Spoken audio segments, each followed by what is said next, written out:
In line with the President's directive, the Minister of Water Resources, Suleiman Adamu, today inaugurated the Committee for the Development of Comprehensive Action Plan for Preventing Flood Disaster at the Presidential Villa, Abuja.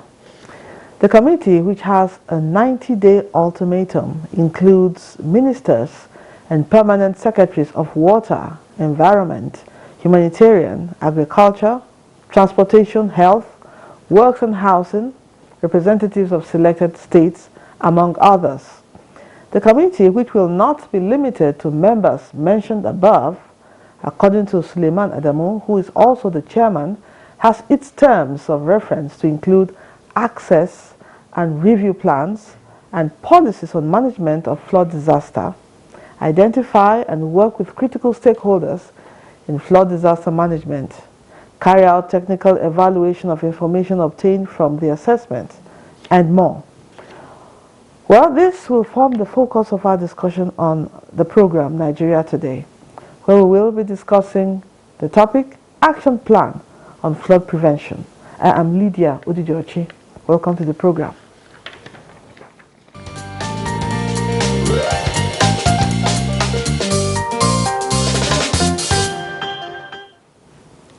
With me in the studio is the Chairman, Presidential Technical Committee for Development of Flood Disaster Prevention Action Plan.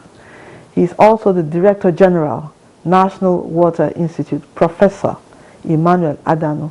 We're glad to have you on the program. Thank you very much. We also hope to join an Associate Professor with the Department of Geography and Environmental Management in the field of Climate and Water Resources, University of Abuja, Dr. Ishaya Sunday, via Zoom. As soon as we get the connections, we'll join him. So let me start with you, the chairman of the action plan. You have been saddled with this responsibility on the technical aspect of the preventive measures. What can you tell us about the task ahead? Well, thank you. Good evening, viewers, and thank you very much for the question. Well, it's a big task, and we are proud to have been selected to do that. But incidentally, we have realized that we have a lot of policies, especially from the ministries that have been selected to work with the Ministry of Water Resources. There are policies they have there, and we want to draw out from the policy what aspect relates to water and water movement and water, generally water behavior. So we've gone through some of the policies they have, and fortunately some of them came with some documents that have to relate with water. Okay. That will help us at least put together this comprehensive plan early. But 3 months we were considering is a short period, but I think if we work hard we will make it. Okay. Because we have started seeing a lot of documents, and a lot of people are volunteering documents to us. Okay. That will help us. Okay, all right. Now, in 2022, the federal government inaugurated a committee for floods reduction and response plan. Yet we witnessed flood of this magnitude. I think it was unprecedented with all the damage and loss of lives, homes, and all that. Now, what else can this committee do differently to prevent this kind of unfortunate situation? Well, we will try to assemble the information available. We also try to use our expertise to interpret them. And then we try to postulate.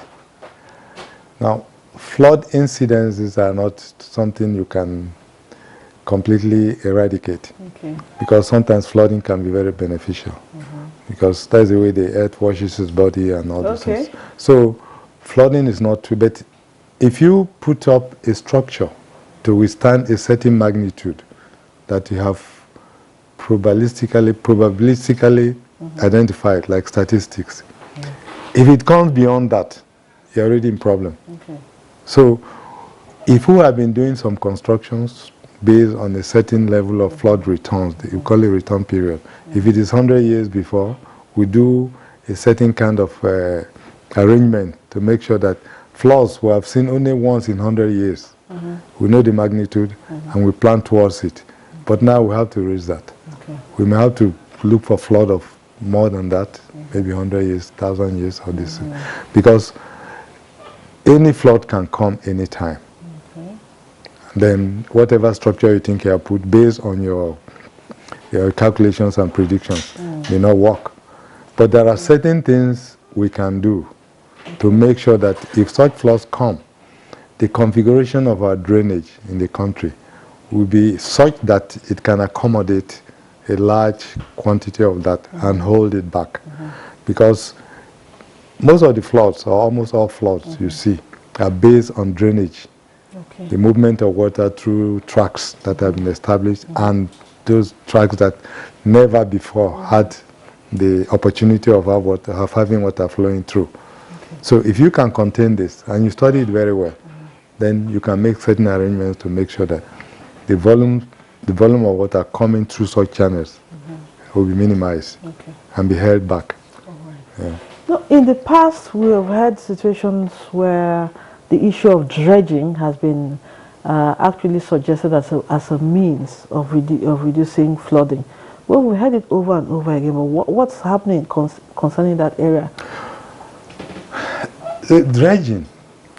You know, sometimes when somebody approaches you and says he wants to dredge a river, you ask him for what reason. Is it for navigation? Is it for just to contain more water? Because dredging is like removing materials from the existing valley and putting elsewhere. Now, when you do that, you have enhanced the capacity of such valley to convey more water. Okay. Now, if you enhance the capacity of a valley to convey more water, so when it rains at the same intensity like we had this year, the valleys now can take more water, which means the bank overflow is reduced. So the immediate bank of the river at some certain points will be reduced. But now you have increased the capacity of that river to convey, the valley to convey more water. Now in the situation in Nigeria, where are you conveying it to? Because we have a Y-shaped kind of drainage, the two rivers, and they all drain to the south. So if you know the travel time of the flood, you notice that it started from Yola, coming to Makurdi, down to Lokoja, Onitsha, then Niger Delta. So that is a kind of movement. So if you dredge a river and you enhance the capacity of such a valley, it's going to convey it down south. Now, that's not to say that dredging is not one of the options we are going to look at. But while you're dredging, try also to minimize the inflow into the rivers by trying to hold the waters in the tributaries in terms of dams and all this. So if you dredge and enhance the capacity for navigational purposes, for instance, now you operate your dams such that in the dry season, you release water from them, enhance the flow in the main river, the main river. Enhance the flow for navigational purposes, even to bring life to the river in the dry season. You are emptying all your dams during that period. So when it starts raining, the dams now will hold this water getting to the valley. So majorly, ambient flow between the dams are the ones that will now saturate your valleys, in which case you have reduced drastically the effect of flooding. So we are going to look at that. And strategically, it's not all dams that can, and any dam that is constructed for this purpose must follow the prescribed operational codes. So that generally the dam operators must follow specific codes. We already have a code developed in Nigeria for all reservoir operators. Now, I want you to please expatiate, especially in practical terms, what's the responsibility of this committee that's been set up to come with this action plan that can prevent that subsequent occurrences of flooding? Just, especially for the common man, let us know what these responsibilities are that you have to. Now, we are supposed to develop a master plan. First of all, we take the information we have put them together and see. Then in analyzing the information we have, we're going to gather some information too on our own. They put it together and see how we reduce in any situation where we have this kind of intensity of rainfall, something as close to this one we had this year, or even more. We want to see how our conveyance model, that's the rivers and all these streams, can convey this water sufficiently, at least to reduce flood. Just the way I'm telling you. So we will come out with that and we'll make it available to government. So, and we are also coming out with suggestions on certain things to be done to make sure that this preventive measure is adhered to. Okay. Yeah. I know this is as a result of the magnitude of the flood this year. And I also know that the last time there was flood, almost something similar to what we had this year, was 2012. Yes. So are we correct to say that in the next 10 years, 2032, we may be witnessing maybe something like this? I wouldn't dare to say that, but I would like to believe, because they say 2012, now 2022, some people say 2010, I mean 2002, we had something like that. But I don't want to. Two incidences cannot be used. What next year we have such a big flood. So what is your prediction? So I'm not ready to say that yet, but I'll be prepared to experience it in 2032. I'll be prepared before that, but I will never tell anybody that the cycle is that. We have witnessed it. It's just like superstition. Superstition, something happens twice or thrice, you put it as a record, then it helps you to anticipate something, and then you start analyzing and doing that. But I'm that superstitious. I may, for now, just believe that it could happen, but I cannot tell anybody that it's definitely going to happen. And the cycle, I can't be sure of it. It is possible, but I cannot be sure of it. It's okay.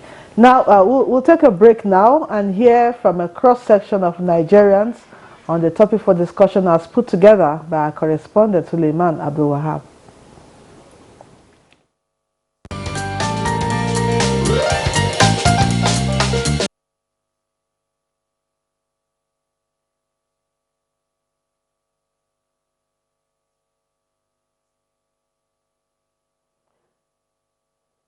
All right, sorry for that hitch. We wanted to listen to what some Nigerians have to say about the subject of our focus, which is the action plan on flood prevention. I still have with me Professor Emmanuel Adanu, Chairman, Presidential Technical Committee for Development of Flood Disaster Prevention Action Plan. Now, let's move on with more questions. Well, Chairman, reports are saying that there are indications that climate change and its impact may get worse as the years go by. Now, how would you react to this? Yes, but those who are saying climate change and impact will get worse, they haven't told us whether it is going to turn out into more intensive rainfall, because climate change is not just only rainfall. It could also be drought. It could be something else. So, you see, when it rains in an environment today, because of climate change, it might not be the same thing next year. And another thing is the climate change may not have effect in one area consistently. The rainfall you experience this year here, you may not experience it next year, even with a more visible climate change effect. It could be rainfall somewhere else, not even in Nigeria as much. But it could be here as well. So, you know, predictions on where the effect of climate change and what that effect is sometimes might be very difficult. Okay. Now, want to talk about the issue of dams, because in some quarters they are recommended as a means of reducing flooding. Now, is that an area your committee may want to look into? Yeah, we have to look into that. I remember the National Water Resources Master Plan of 1995 recommended some numbers of dams. specifically for three main purposes. Okay. One, agriculture, hydropower generation, flood control, and then water supply as well. Okay. Now, we are going to look at them.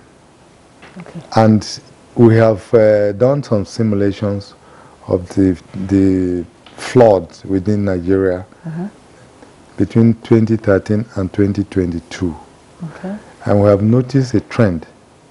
Okay. Yeah, we already did it. We noticed a trend, and that trend is very interesting. We had floods in areas that don't have direct contact with the two rivers. Okay. So, we want to find out why. And these areas are flooded every year, majorly every year. More frequent than some of the areas that have direct link with the this thing. So what is really happening? We try to look at the structural configuration of the place. And then we also realize that one of the, I wouldn't be so categorical, but then I believe there's a watershed in that area. Okay. So when it rains, it's a center for distribution of water. Okay. So it distributes up and down. Okay. And it's a direct, very prominent, and it's nice.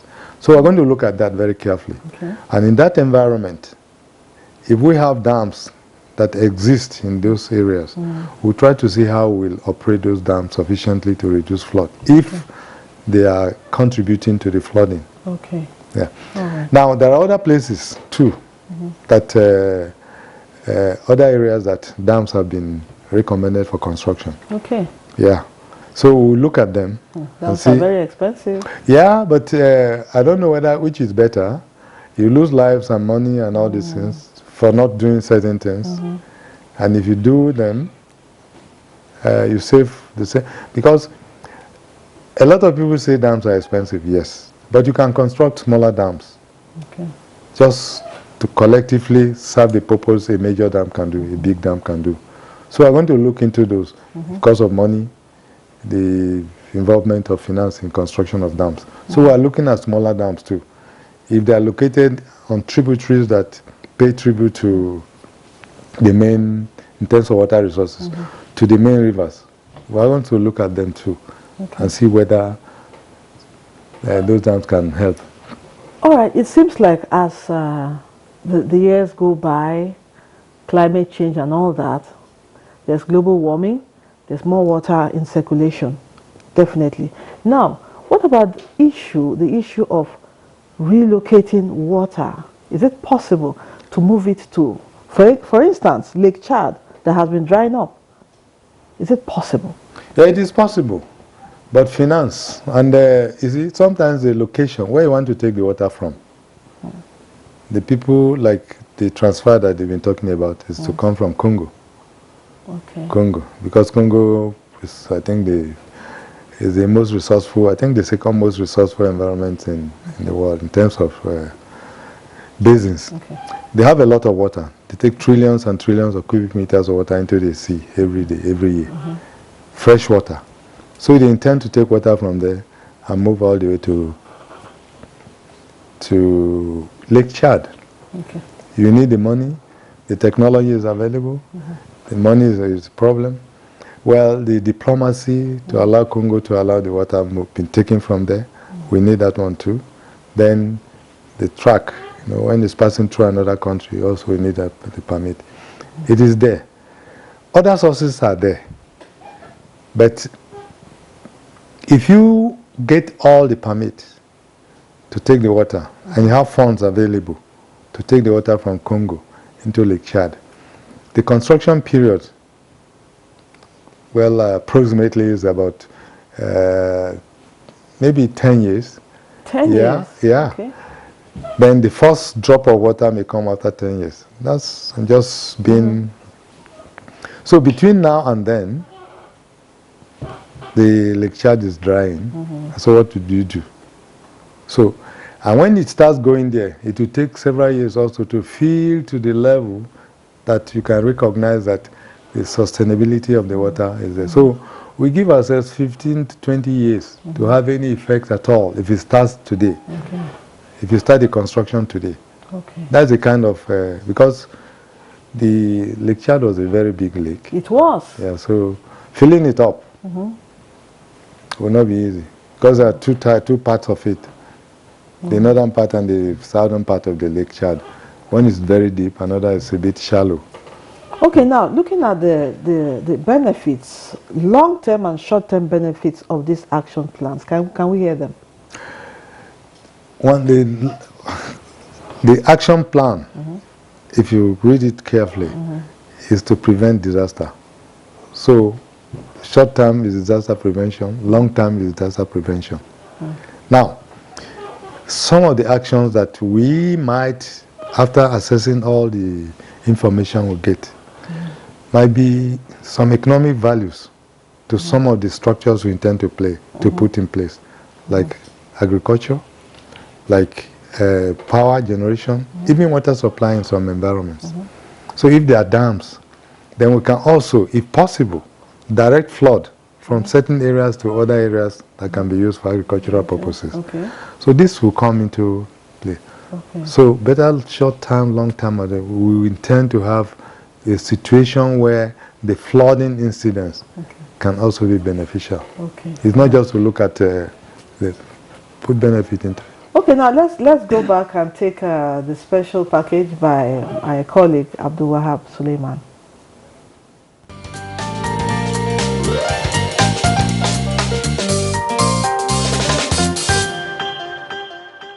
I believe my research into this flood made me to realize that there has been an agreement between the Nigerian government and the Cameroonian government that whenever this dam is opened, you notice that every 10 years this dam is always open, and whenever it is open, it always affects Nigeria. And from my research, I've discovered the Nigerian government have made several agreements with them so that whenever they are about to open, they should inform Nigeria. But before those people could open it, based on my research, I discovered that they have told Nigerian earlier, which was a project Nigeria carried out in the northern part of the country, to build a counter dam. So what I think that the committee should do is that federal government has given them go-ahead on how to handle it and to resolve it. So they should follow whatever things that federal government has told them to do, and federal government also should make available all necessary things that is needed to tackle it. You know, normally people encroach where the waterways, they block the waterways and build on it. So whenever the water is plenty, you know, it must find out a way to pass. That's what happened. Because it's becoming a recurrent decimal in the history of Nigeria. And then we have so many agencies that can be able to tackle this issue head on. Like you have the Nigerian Hydrological and Services Agency. I think they should really reconsider the building of the dams that were supposed to be built around Nigeria. You get, since flood is coming in to the country from other countries, so I think they should really consider the dams or the dredging of one of those rivers we were talking about.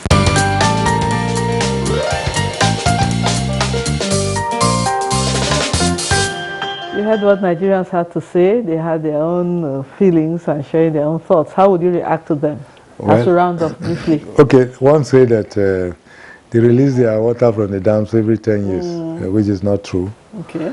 They release any time the dam feels threatened, there is full. And even the spillway, when the dam fills up to a certain level, it spills. So, but when they see that the level keeps rising, they can just release a bit. And also for agricultural purposes, if they have, they can release. So it's not every 10 years. Now, other people are talking about agreement between Nigeria and Cameroon. And then, well, the time Labdo was constructed and the time they were discussing with Nigeria, supposedly, not that they signed an agreement. The aim of that dam and our own dam, which was supposed to be constructed, was for navigational purposes, electricity generation, and agriculture. Agriculture. There's nothing specific about flood. But then, dam can be used for anything, for these three purposes as well as flood control. So we just believe that we could still control this if we had the dam in place. Thank you. Wish you all the best in your assignment. Thank you.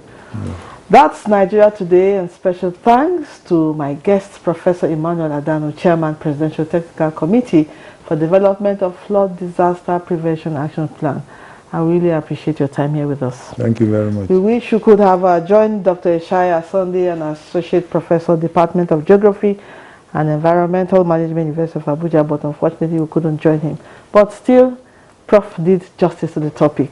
I want to thank you, our viewer, for staying with us. We appreciate you always for your attention. The program airs weekdays at 7:30 in the evenings on NTA News 24. You can watch this and other episodes on www.youtube.com/NTA News 24 Hub. Once again, thank you for being a part of the program. I am Lydia Odidiochi. Bye for now.